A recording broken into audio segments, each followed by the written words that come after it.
스가랴서 1장은 스가랴가 본 두 가지 환상의 내용이 있습니다. 첫 번째 환상은 화석류 나무에 선 여호와의 천사가 이스라엘을 위로하고 격려하는 환상입니다. 하나님은 비록 죄로 인하여 고통당하는 이스라엘이지만 그러나 내가 너희를 버리지 않는다. 오히려 너희가 죄로 인하여 지금 고통을 당하고 있지만 그 현재의 고통을 통해서 내가 너희를 더욱더 영광스럽게 하려고 한다라고 하는 하나님의 뜻을 말씀해 주고 있습니다. 그렇게 어떻게 어렵지 않습니다. 화성류 사이에 선 그 천사에 관한 환상이지만 한마디로 말하면 너희들 지금 고통스럽지.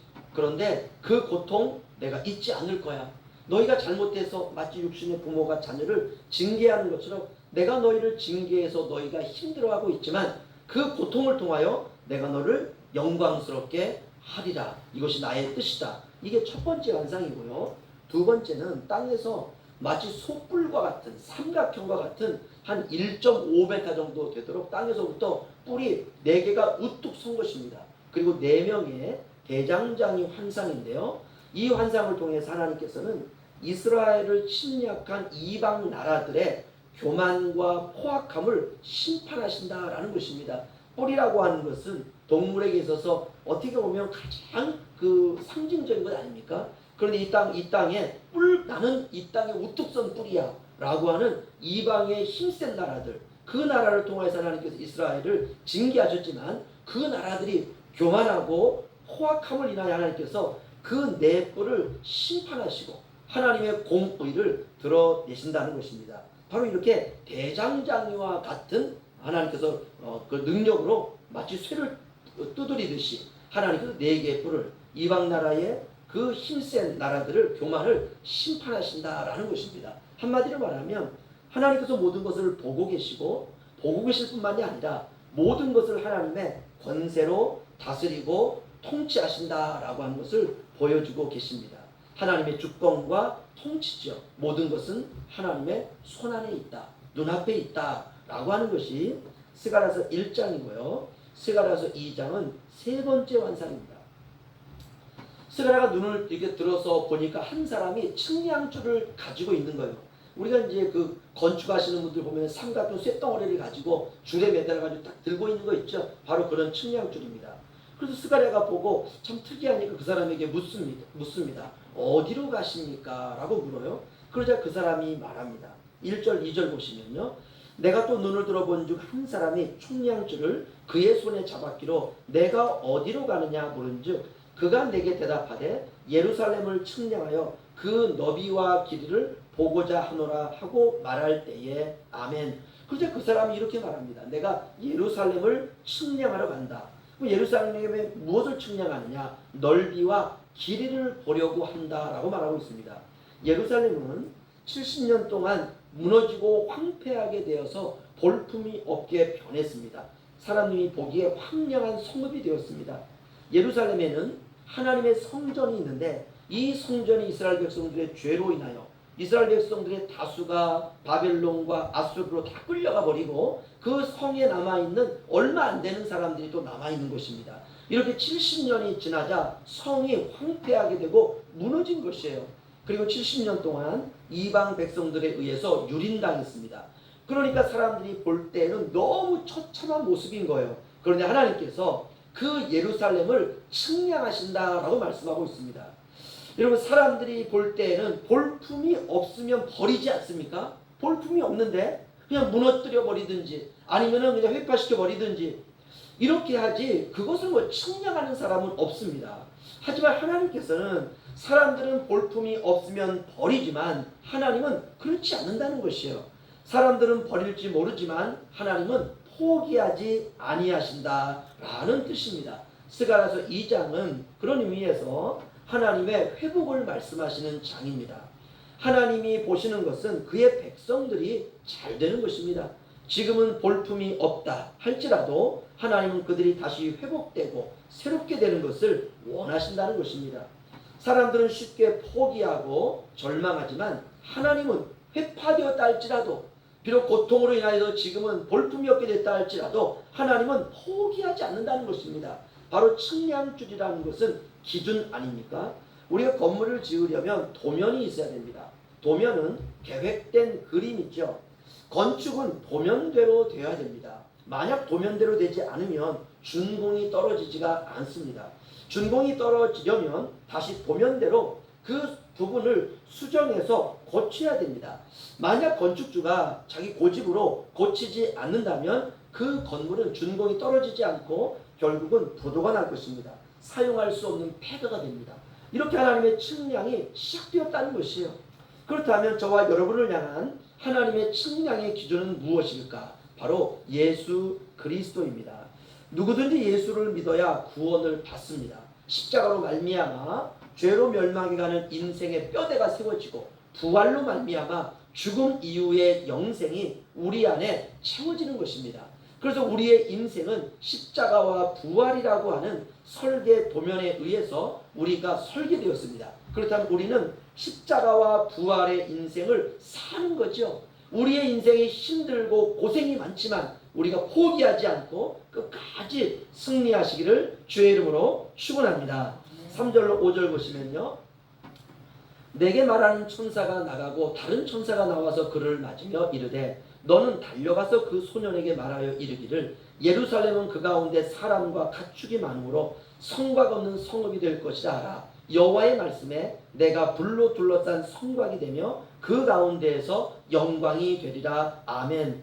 성이 어떤 상황이 된다고 말씀하고 있느냐 하면 예루살렘은 그 가운데 사람과 가축이 많아서 성곽이 없는 성읍이 될 것이다. 이렇게 말하고 있습니다. 이게 무슨 말이냐 하면요. 만약 우리 교회 다음 주부터 300명이 출석한다고 치자고요. 울릉도에 많은 사람들이 우리 교회로 오겠다는 것입니다. 이 현재 예배당으로는 부족합니다. 그렇죠? 300명 여기서 어떻게 앉겠습니까? 이런 말이에요. 사람과 가축이 예루살렘 가운데 있으므로 성곽이 없는 성읍이 되리라. 다시 말하면 미어 터진다는 거예요. 지금은 볼품이 없지만 예루살렘 성이 하나님의 축복으로 미어 터진다라는 뜻입니다. 성곽이 없는 성읍이 될 것이다. 하나님의 축복이 차고 넘쳐서 더 이상 성곽이 필요가 없다는 것입니다. 5절에 여호와의 말씀에 내가 불로 둘러싼 성곽이 되며 그 가운데에 영광이 되리라. 아멘. 하나님이 우리의 눈으로 보는 예루살렘 성곽이 우리의 성곽이 아니라 이제는 하나님이 친히 우리의 성곽이 되어 주신다 약속하고 있습니다. 하나님께서 그의 백성들을 불로 둘러싸 주심으로 말미암아 원수의 공격을 막아주신다는 것이에요. 저와 여러분 안에는 불과 같은 성령이 와 계십니다. 성령께서 우리를 둘러싸 주시고 보호해 주신다라고 하는 약속입니다. 6절로 8절 제가 읽어드리면요. 오라 너희는 북방 땅에서 도피할지어다. 여호와의 말씀이니라. 이는 내가 너희를 하늘 사방에 바람같이 흩어지게 하였습니다. 여호와의 말씀이니라. 바벨론 성에 거주하는 시온아 이제 너는 피할지어다. 만군의 여호와께서 이같이 말씀하시되 영광을 위하여 나를 너희를 노약한 여러 나라로 보내셨나니 너희를 범하는 자는 그의 눈동자를 범하는 것이다. 아멘. 북방 땅에서 피하라라고 말하고 있습니다. 북방 땅은 바벨론입니다. 이스라엘이 잡혀간 땅이죠. 이제 거기서 피하라는 거예요. 다시 말하면 70년 포로 생활이 다 찼다는 것입니다. 내가 너희를 해방하리라, 자유를 주리라, 이런 말씀입니다. 70년 동안 바벨론 포로로 살던 이스라엘에게 하나님께서 자유를 주신다는 것입니다. 그리고 8절 끝부분에 너희를 범하는 자는 그의 눈동자를 범하는 것이다. 아멘. 와, 이런 말씀은요, 저와 여러분을 향한 하나님의 마음입니다. 이스라엘 백성들의 모습은 현재 포로된 모습입니다. 비참한 모습이에요. 나라도 잃고 고아와 같은 마치 상거지와 같습니다. 그래서 바벨론이 이스라엘을 막대하고 있는 거예요. 그러나 하나님은 말씀하십니다. 너희를 범하는 자는 그의 눈동자를 범하는 것이다.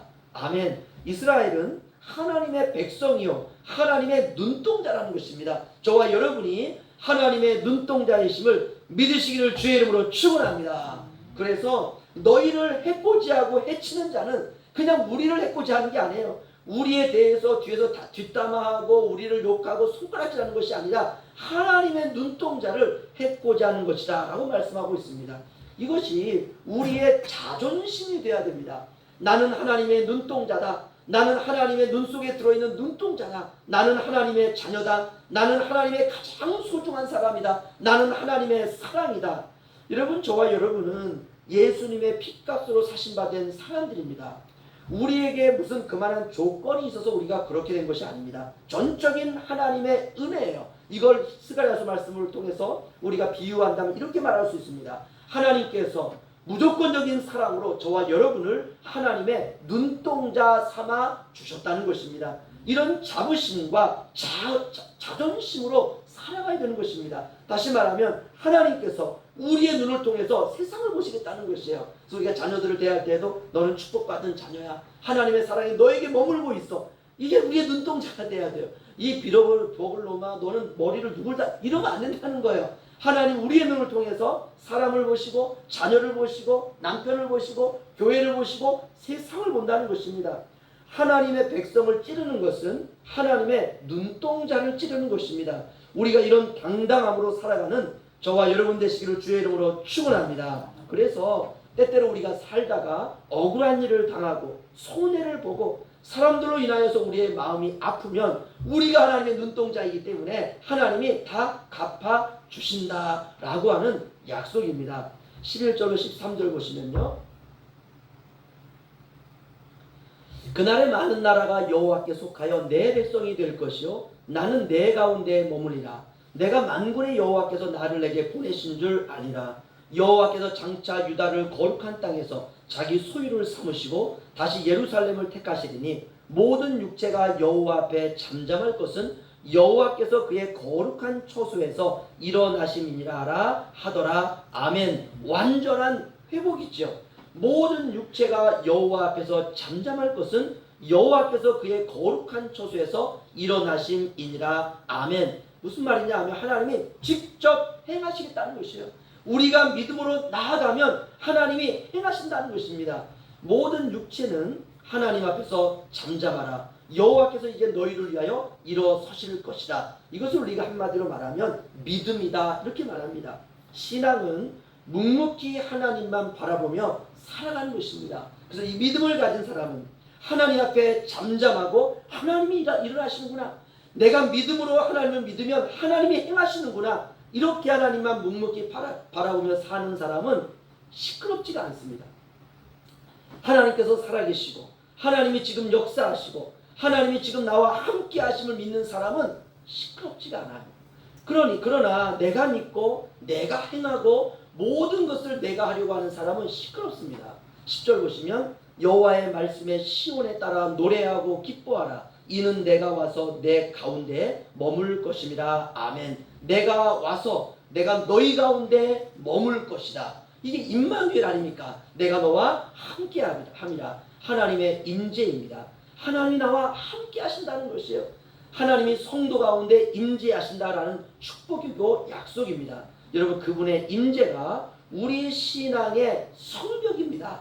때로 우리의 무너진 신앙을 하나님께서 말씀의 측량줄로 측량하신 후에 심판이 아닌 회복으로 우리를 다시 세우시고 세상의 것이 세상의 성벽이 아니라 하나님이 친히 우리의 성벽이 되어주신다는 이 믿음으로 우리가 세상 끝날까지 살아가는 저와 여러분이 되시기를 주님의 이름으로 축원합니다.